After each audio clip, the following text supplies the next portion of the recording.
Padre Santo, te damos gracias por este tiempo. Te damos gracias, Señor, por la bendición que es para nosotros recibir tu palabra. Tenemos el corazón atento, dispuesto a esta hora, gozosos de que llegara a esta hora precisamente para reunirnos, vernos las carátulas y compartir las oraciones. Y ahora, Señor, anhelamos también recibir la enseñanza, la palabra de consuelo, o que nos ha de redarguir, o que nos ha de hacer mirar hacia tu rostro.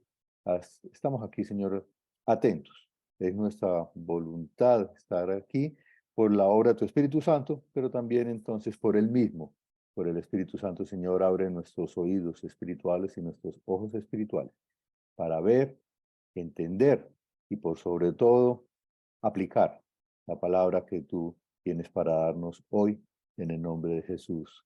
Amén. Se buscan siervos fieles, ha sido el título que hemos puesto a esta serie de reflexiones, de enseñanzas para este mes de mayo. Y uno de los puntos para meditar, para reflexionar, es que se buscan siervos fieles más allá de las simpatías y de las amistades. Se buscan siervos fieles más allá de las simpatías y de las amistades. Y quiero tomarme una licencia para hacer un poquito de historia patria de los años de seminarista, y quizá uno de los momentos que más recuerdo de esta época fue la ceremonia en la cual se le otorgó al pastor, al profesor Jaime Ortiz Hurtado, el título de rector emérito del seminario, ¿no?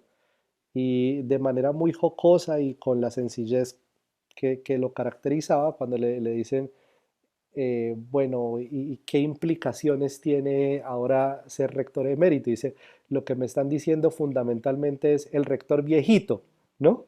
Soy el rector viejito del seminario. Y quiero compartirles a ustedes, a la nueva generación, nos dice él, un texto que ha sido determinante en mi vida, en el ministerio, y le ruego al Señor que hasta el último momento sea así, nos dice don Jaime, y comienza a leer el Salmo 115, versículo 1, dice, no a nosotros, oh Señor, no a nosotros, sino a tu nombre le corresponde toda la gloria, por tu amor inagotable y tu fidelidad. Lee este hombre este verso y comienza a darnos un trozo inmenso de lo que Dios tenía para nosotros en términos de este llamado. No a nosotros la gloria, sino a tu nombre. Y constantemente la tentación en el corazón de quienes servimos al Señor es quedarnos con un poquito de esa gloria que le pertenece solo a Dios, ¿no? Y tratamos si se quiere, de usurpar esa gloria, de tomar lo que no es nuestro. Y necesitamos volver a este principio rector, si se quiere, de la palabra, a esta brújula que nos marca el norte. ¿Por qué hacemos lo que hacemos? ¿Por qué tomamos las decisiones que tomamos en el ministerio, en la vida? ¿Por qué nos comportamos como lo hacemos, como esposos, como padres, como hijos, como hermanos? Y creo que la respuesta a partir del texto sería porque anhelamos darle a Dios la gloria, porque es el único que la merece. Y en esos mismos años de seminario, recuerdo en clase de historia de la iglesia, haber llegado a uno de esos apartes de un libro de Justo González, que eh, si bien llama a la reflexión, genera un poco de escándalo cuando uno lo piensa a profundidad. Y decía Justo González, citando a uno de los reformadores, el sacramento es sacramento por sí mismo. El sacramento no depende de quién mismo lo esté oficiando, ¿sí? Y eso es esperanzador, pero pudiera también ser escandaloso pensando en si la persona que está ahí al frente yo la considero no apta, yo la considero, ¿sí? Yo pienso que no tiene los estándares, pienso que no cumple con mis cánones. Hermano, tranquilo, el sacramento sigue siendo el sacramento porque no depende de esa persona, el sacramento es santo por sí mismo. Pero de otro lado, necesitamos también pensar que el pecado es aterrador sin importar quién lo cometa. El pecado produce muerte sin importar quién mismo lo cometa, sin importar si es mi mejor amigo, sin importar si es mi compañero de ministerio, la persona con la que he compartido años de ministerio hombro a hombro. Y necesitamos como siervos fieles tener la capacidad de dar la gloria a Dios, exhortando, consolando y edificándonos como siervos del Señor desde su palabra. Y si hay alguno en medio de nosotros, si hay alguno en nuestro entorno ministerial que urge un llamado de atención, no tratemos de quedarnos con la gloria dándole palmaditas en la espalda y diciéndole tranquilo que todo está bien, sino obremos con fidelidad y hagamos esa labor de atalayas, llamándole, llamándole al arrepentimiento, llamándole a volver a Cristo, llamándole a volver su mirada al Señor, porque si bien el sacramento es sacramento, sin importar quién lo haga, el pecado es pecado y es aterrador y es devastador y es fatal sin importar quién mismo lo cometa. Ay, es que fulano de tal, un hermano de la iglesia cometió tal pecado, ¿qué debemos hacer? No, pues en algunos casos casi que excomunión, pero si lo cometió mi mejor amigo y otra vez mi compañero de ministerio, bueno, no es tan grave la vaina, ¿sí? No, no, miremos cómo se puede manejar, miremos en algunos casos de algunas misiones, de algunas denominaciones, miremos a qué parroquia bien alejada lo podemos mandar, donde no haga mucho escándalo y de esa manera vamos como tapando la cosa. Y de esa manera, en lugar de darle gloria a Dios, lo que estamos haciendo es enlodando la gloria del Señor. Estamos dejando de ser fieles a Dios, pretendiendo ser fieles a una amistad, cuando realmente tampoco lo estamos siendo. El texto de Job, en el capítulo 32, este libro de sabiduría precisamente, nos invita a pensar en una manera de darle gloria a Dios y en una manera de llamar pecado al pecado y de llamar santo a lo santo, siendo fieles a Dios. Dice Job 32:1. Los tres amigos de Job no quisieron responderle más porque él insistía en su inocencia. Entonces Eliú, hijo de Baraquel, el busita del clan de Ram, se enojó porque Job no quería admitir que había pecado y que Dios tenía razón cuando lo castigó. También se enojó con los tres amigos de Job, porque al no lograr refutar los argumentos de Job, hacían parecer que Dios estaba equivocado. Eliú había esperado que los demás hablaran con Job, porque eran mayores que él, pero cuando vio que ellos ya no tenían respuesta, habló con enojo. Eliú, hijo de Baraquel, el busita, dijo: Yo soy joven y ustedes ancianos, por eso me contuve de decirles lo que pienso. Me dije a mí mismo: los que tienen más edad deben hablar, porque la sabiduría viene con los años. Sin embargo, hay un espíritu dentro de las personas, el aliento del Todopoderoso en ellas que las hace inteligentes. No siempre los ancianos son sabios, a veces las personas de edad no comprenden la justicia, así que escúchenme y déjenme decirles lo que pienso. He esperado todo este tiempo prestando mucha atención a sus argumentos. observando cómo buscaban a tientas las palabras. He escuchado, pero ninguno de ustedes ha logrado refutar a Job ni responder a sus argumentos. Y no me digan, él es demasiado sabio para nosotros, solo Dios podía convencerlo. No me digan eso. Si Job hubiera estado discutiendo conmigo, yo no le respondería con la misma lógica que ustedes. Ustedes se sientan ahí desconcertados, sin nada más que decir. ¿Seguiré esperando ahora que se han quedado callados? ¿Permaneceré en silencio yo también? No, sino que daré mi opinión y expresaré lo que pienso, pues estoy lleno de palabras contenidas y el espíritu que hay en mí me obliga a hablar. Soy como un barril de vino sin respiradero, como un cuero de vino a punto de estallar.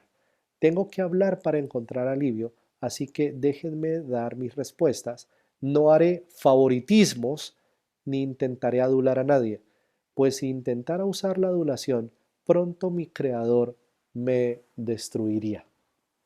Con mucha frecuencia, y creo que en la mayoría de los casos bien pudiera ser así, los ancianos gozan y ostentan una sabiduría que Dios les ha otorgado. Y esa sabiduría definitivamente tiene su germen, su base, su origen en la palabra del Señor cuando dice el principio de la sabiduría es el temor al Señor. Pero también hemos de decir que esa sabiduría experiencial que tienen los ancianos es completamente válida. Lo que han adquirido con los años y Dios les ha permitido vivir. Pero en muchos casos también observamos que los ancianos en iglesia, los pastores en iglesia, frente al pecado de otro anciano, frente al pecado de otro pastor, no saben cómo responder, no saben cómo argumentar, no saben cómo abordarlo. Se comienzan en ocasiones a manejar unos pañitos de agua tibia que impiden que el que ha pecado sea verdaderamente restaurado, porque al pecado no se le llama pecado sino los atenuantes lingüísticos que ustedes quieran. Una embarradita, ¿sí? Un desliz, un descache, y se nos olvida que el pecado es pecado y debe ser llamado de esa manera si es que verdaderamente queremos que haya restauración en las personas que están con nosotros en el ministerio. Así es, los eufemismos, y eso también es un eco de seminario, ¿no? Muchachos, no utilicen eufemismos para tratar de congraciarse con nadie. El tema es que pareciera que la iglesia, al igual que algunos software de computadores, ya no reconocen la palabra pecado, ¿no? Desde hace ya como unos 15 años, algunos software en los procesadores de texto se escribe pecado y se lo subraya de rojo. O sea, como, ¿qué es esa vaina? Sí, o sea, no existe la categoría. Entonces, buscar o añadir vocablo nuevo. Y pareciera que en muchas iglesias y en muchos púlpitos y en muchos salones pastorales donde nos reunimos, pastores, ancianos, a animarnos, a consolarnos, a exhortarnos los unos a los otros, la palabra pecado ya no es una categoría que aplica. Eliú está sacando a la luz, después de 31 capítulos de discursos en el libro de Job. Habla Job, habla Bildad, habla Job, habla Sofar, habla Job, y todos estos se despachan en unos tremendos discursos y cada quien tratando de argumentar lo que sabe, lo que conoce, pero otra vez andándole suavecito a Job, tratándole y más bien comprándole el discurso de yo no he hecho nada, yo soy inocente. Si me dieran la posibilidad de estar ya mismo delante del tribunal de Dios, yo le diría, en algún momento dice Job, ¿sí? Como queriendo decir, Dios está equivocado con la manera como me está tratando a mí. Y dice este hombre, Eliú, he estado en silencio, he estado callado, escuchándolos a ustedes porque son los mayores, porque son los ancianos y porque se supone que en ustedes hay sabiduría. Pero lo que se nota en los discursos es que en medio de todo hay adulación para Job y está explícita y está tácitamente el asunto de cómo más le vamos a controvertir si es que es tan sabio, cómo más lo vamos a exhortar si es que para cada cosa que le decimos tiene una respuesta. Entre nosotros a veces ni siquiera se utiliza ese asunto de la argumentación, porque ahorita somos tan sensuales que ni siquiera se argumenta sino se siente, ¿no? Entonces, es que yo tengo el sentir de que no, el hermano no tenía mala intención cuando hizo eso malo que cometió. Y si no tenía mala intención, pues no puede haber maldad en él, entonces dejémoslo pasar.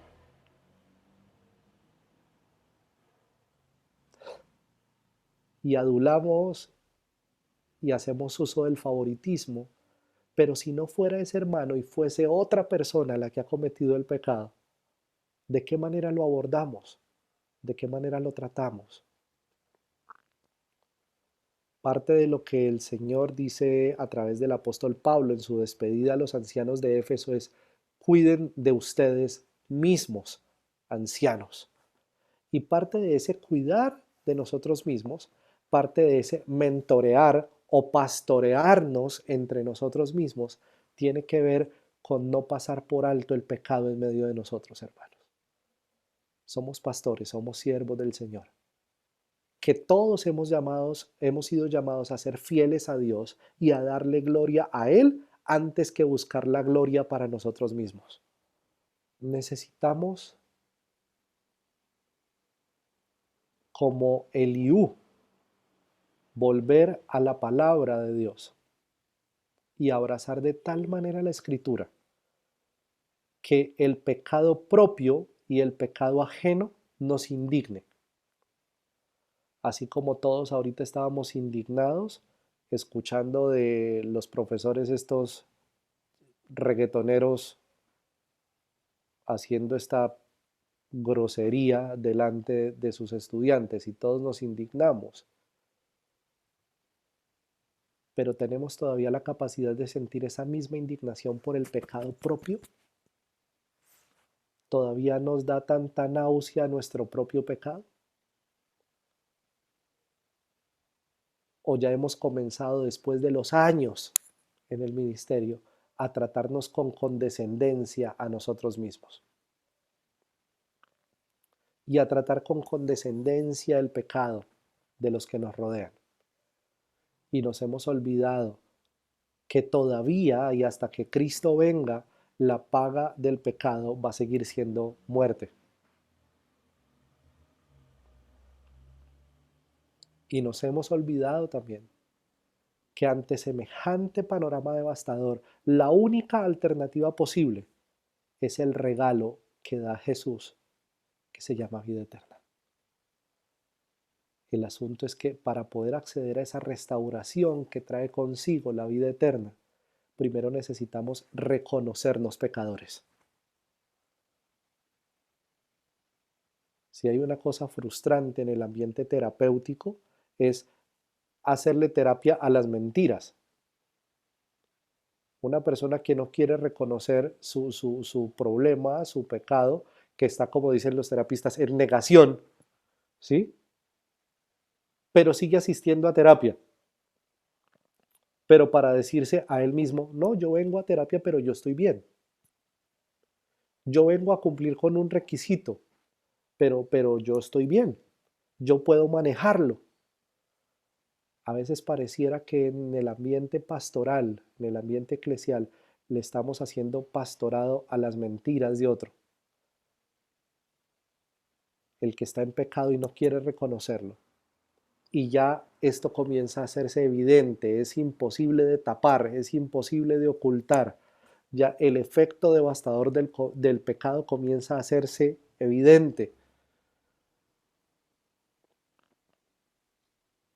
Pero es necesario que haya confesión. Es necesario que el que está cometiendo esa falta, ese pecado, ese agravio, al nombre de Cristo, lo reconozca y diga, sí, yo estoy pecando. Y es volver a los principios evangélicos que están contenidos en la palabra. Si reconocemos nuestro pecado, Dios es fiel y justo para perdonar nuestro pecado y para librarnos del maligno. Hay dos conductas completamente pecaminosas en Job y que Eliú en los siguientes 6 capítulos es usado por Dios para sacarlas a la luz. La primera, una arrogancia de no sé cuántos pisos de altura. Esa arrogancia con la que él afrontó cada uno de los discursos de sus amigos, diciéndoles, si ustedes tienen sabiduría, yo también tengo sabiduría. Eso es un poquitico como el equivalente a usted no sabe quién soy yo. ¿Sí? Eso es un poquitico el equivalente a usted no sabe quién soy yo. No me interesa escucharte porque si tú eres pastor, yo también. Si tú conoces la Biblia, yo también. ¿Qué me vas a decir? ¿Qué tengo yo para aprender de ti? Si yo ya lo sé.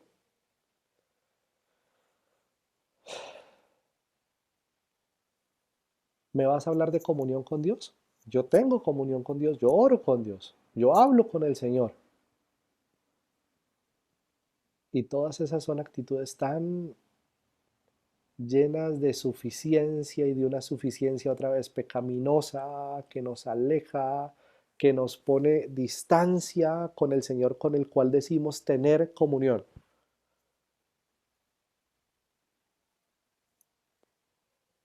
Y tenemos la opción frente a esa arrogancia, bien sea nuestra propia o de uno de nuestros consiervos, quedarnos callados, como hicieron Bildad, Sofar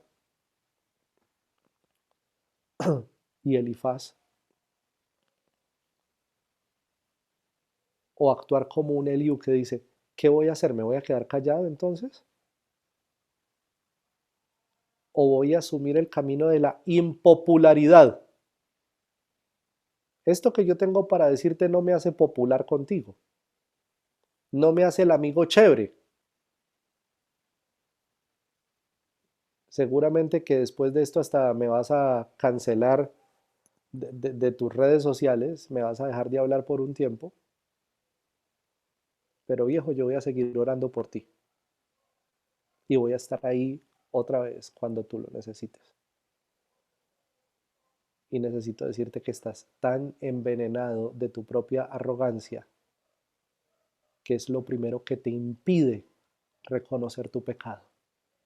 Una de las razones por las que hoy día nosotros como siervos de Dios y la iglesia, quizá por el modelo nuestro o por la razón que sea, ha dejado de experimentar el reposo y la paz del Señor, tiene que ver precisamente con la arrogancia.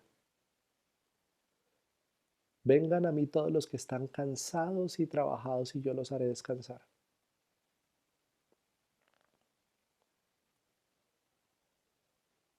Tomen mi yugo sobre ustedes, que es ligero, mi carga que es liviana, y aprendan de mí que soy manso y humilde de corazón, y hallarán reposo y paz para su alma. Pero en la medida que estamos tan llenos de nuestra propia altivez, en la medida que tenemos ese superávit de arrogancia y pensamos yo solo puedo con el mundo a cuestas, yo solo puedo con la iglesia, yo soy el que va a sacar la iglesia adelante, mis estrategias son las que van a sacar la iglesia adelante, mis capacidades, mis dones, mis talentos, como los quieran llamar, son los que van a sacar adelante este proyecto glorioso que se llama iglesia. Jamás vamos a tener paz, porque esa paz viene como resultado de aceptar ese corazón manso y humilde que Jesús tiene y que lo quiere compartir con nosotros.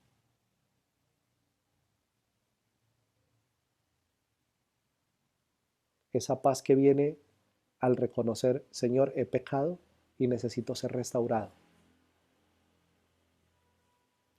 Y cuando hablo de pecado, pensemos en el pecado total, holístico. No tratemos de hacer clasificaciones de pecados entre capitales y veniales, porque el pecado, es uno solo.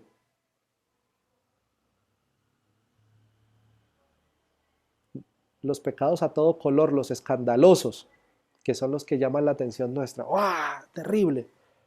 Pero ¿y qué decimos de los blanco y negro? Pecados mojigatos, pecados que pasan así como de agache, desapercibidos, pero que igual siguen siendo pecado y que están devastando la iglesia y nuestra vida desde sus raíces. La ambición, la codicia, la envidia, pecado. Pero como no es un adulterio, no le prestamos tanta atención. Como no es una fornicación, no le prestamos tanta atención. Es más, en ocasiones hasta se barniza de espiritualidad la codicia. Es que el Señor nos ha llamado a conquistar. No, pues linda la interpretación de los pasajes así, ¿no? Es que el Señor nos ha llamado a vivir como sus hijos.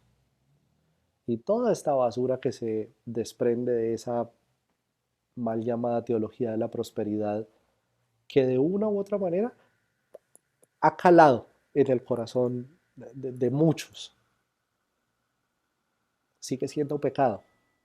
Quizá no escandalosos como otros pecados, con colores de arco iris, pero pecado igual.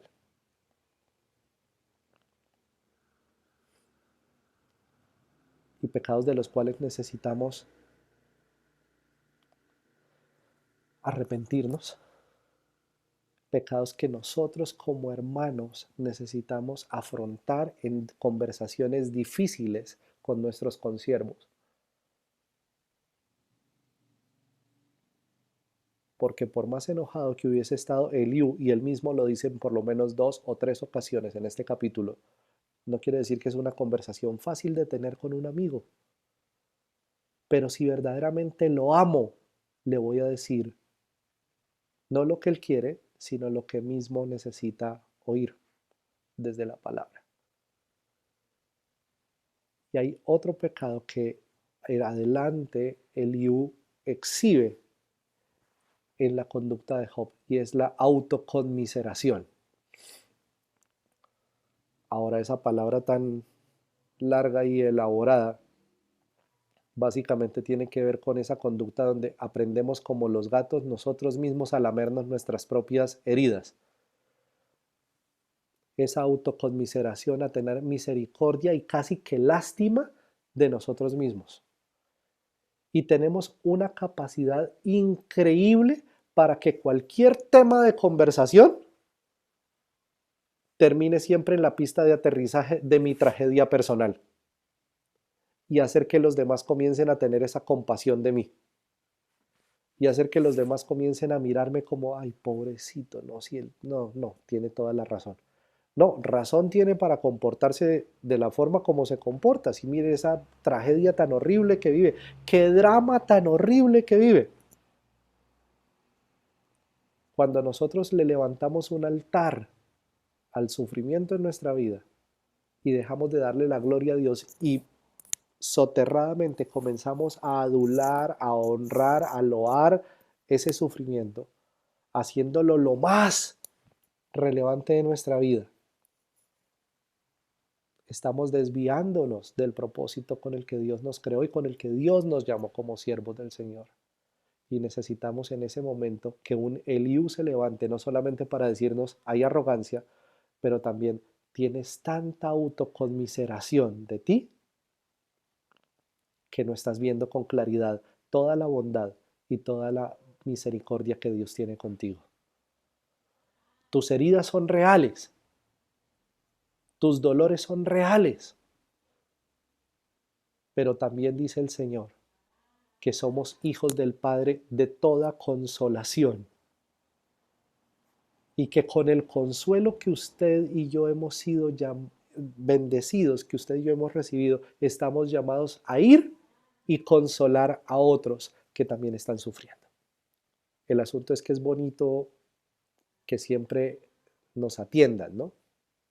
Que toda la atención de los demás esté volcada hacia nosotros. Es bonito ser el centro de atención. Y a veces como pastores esa es una tentación muy grande con la que tenemos que batallar, porque otra vez no somos nosotros el centro de nada. Cristo es el centro, a Él es la gloria, a Él es la alabanza, aún en medio de nuestros sufrimientos. Eliú se levanta para jalar las orejas no solo de Job, sino de sus tres consejeros amigos que no han dado en el blanco a la hora de acompañar a este que sufre. ¿Necesita consuelo? Sí, necesita consuelo. Pero recordemos también que la palabra del Señor tiene un triple propósito y que el uno depende del otro. Y es, hay consuelo, pero también hay exhortación, pero también hay edificación. En el momento que nosotros solamente nos dedicamos a la consolación, ya esa dieta está desbalanceada. Se va. Si estamos solo exhortando, igual se desbalanceó. Si estamos solo edificando, ¿de dónde voy a edificar si no hay consuelo y no hay exhortación? Estoy construyendo sobre arena. Y en ese sentido necesitamos abrazarnos de la palabra del Señor, nosotros como siervos fieles, para que aun cuando tengamos que afrontar estos diálogos difíciles con nuestros hermanos, la fuente de todo argumento sea la palabra del Señor y no nuestro parecer, nuestra impresión, nuestra, el opinionismo que a veces nos asiste o el sentir, sino que podamos acercarnos a nuestros hermanos y decirle, la palabra del Señor nos ha llamado a vivir en fidelidad. Y si en fidelidad, hermano, necesitas reconsiderar lo que estás haciendo, lo que estás viviendo, de qué manera eso que estás haciendo, eso que estás decidiendo, le da gloria a Dios en tu vida.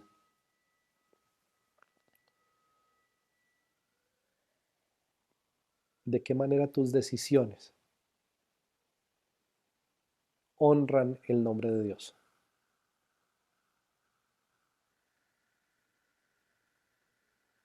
Y otra vez, casi que a manera de un testamento, recuerdo las palabras de Jaime Ortiz diciéndonos,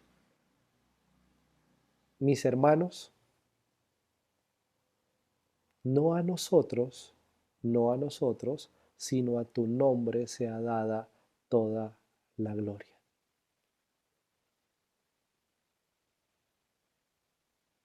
Necesitamos despojarnos de la adulación para ganar la simpatía de otro. El amor no busca eso. El amor busca el bienestar. Hay aquí en medio de nosotros dos médicos.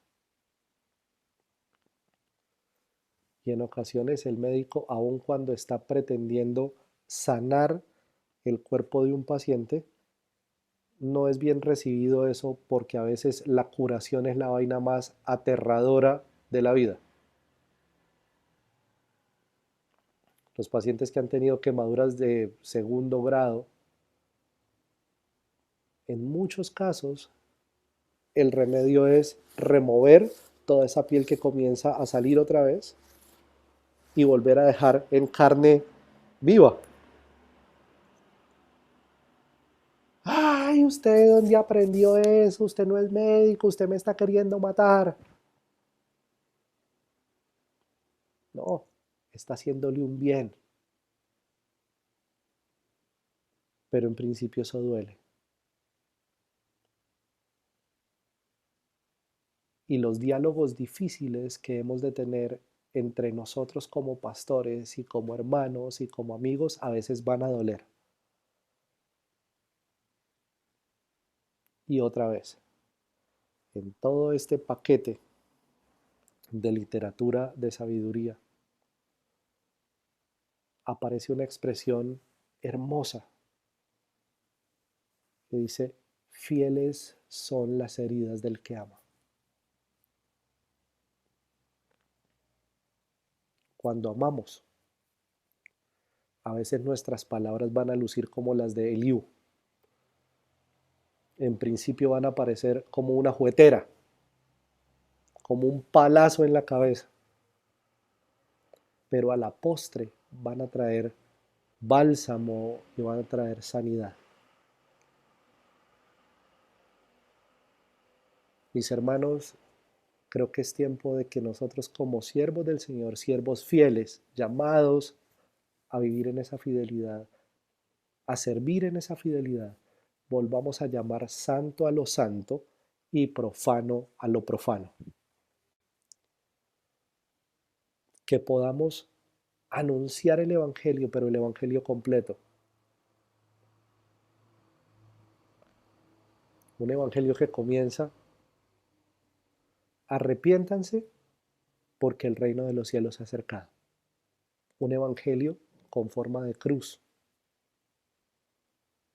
que al que pecó, si bien no se le niega su pecado, tampoco se le niega el camino a la restauración. Como a un Pedro que en 3 ocasiones negó a Cristo,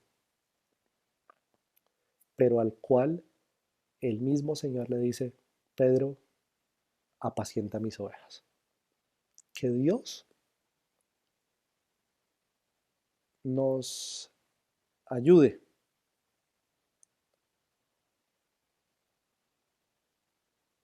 a traer a la luz primeramente nuestro propio pecado, el mío, el de Julián, mi pecado, mi maldad, a traerlo a la luz, a exponerlo delante de Dios, a buscar ayuda en medio de ustedes como mis hermanos, como mis consiervos, pero también que tengamos la capacidad y la integridad de traer a la luz ese pecado de los que están sirviendo con nosotros y no solamente hacernos los de la vista gorda porque es él o porque es ella. Si verdaderamente los amamos, necesitamos exhortarles. Si verdaderamente les amamos, necesitamos dejar a un lado la adulación y hablarles con verdad. Una verdad sazonada de gracia, pero verdad.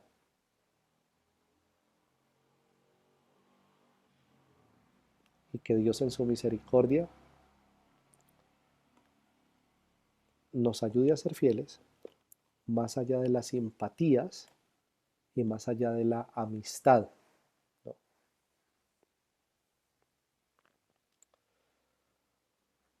¿Qué tal si oramos? Y le pedimos al Señor que nos sustente, nos permita andar enyugados a Él para poder ser fieles. Señor, el salmista dice, no a nosotros, no a nosotros, sino a tu nombre sea dada toda la gloria. En primer lugar, queremos expresarte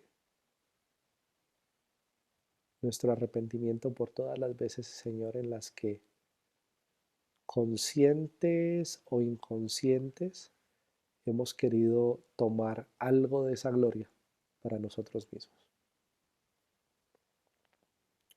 Hemos querido ponernos nosotros en el centro cuando el centro de todo eres tú. Y queremos pedirte, Dios,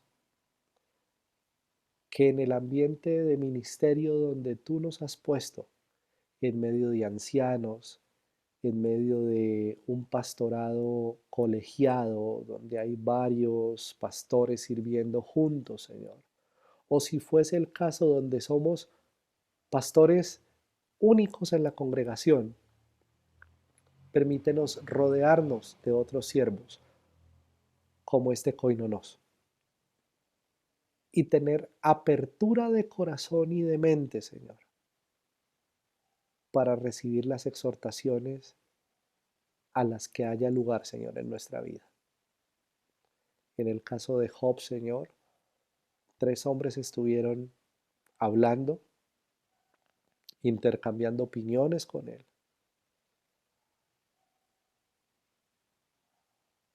pero ninguno se atrevió a señalar el tamaño de la arrogancia de Job, como lo hizo este último, el más joven, y pensaríamos el menos sabio. Pero ahora, Señor, permítenos actuar con verdadero amor cristiano y abordar estas conversaciones difíciles con nuestros hermanos, entendiendo que el pecado es igual de grave, cométalo quien lo cometa, Señor, y merece toda la atención y toda la integridad de nuestra parte para ser abordado, para ser pastoreado, para ser exhortado, para ser restaurado, Señor. Te pido, Señor, también que nos des una motivación recta a la hora de acompañar al que necesita ser restaurado. Y esa motivación, Señor, que seas tú, que sea el amor por ti primeramente lo que nos mueva. Que no estemos intentando ganarnos la simpatía de esa persona, que no lleguemos con palabras lisonjeras ni aduladoras, sino que podamos hablar con transparencia, con amor. Y gracias, Dios, por ambientes como estos, por ministerios como este, Señor, donde más que pastores, somos hermanos, somos amigos. Y en el marco de esa amistad podemos ser exhortados, consolados y edificados por tu palabra. Bendito sea tu nombre, Señor. Amén y amén.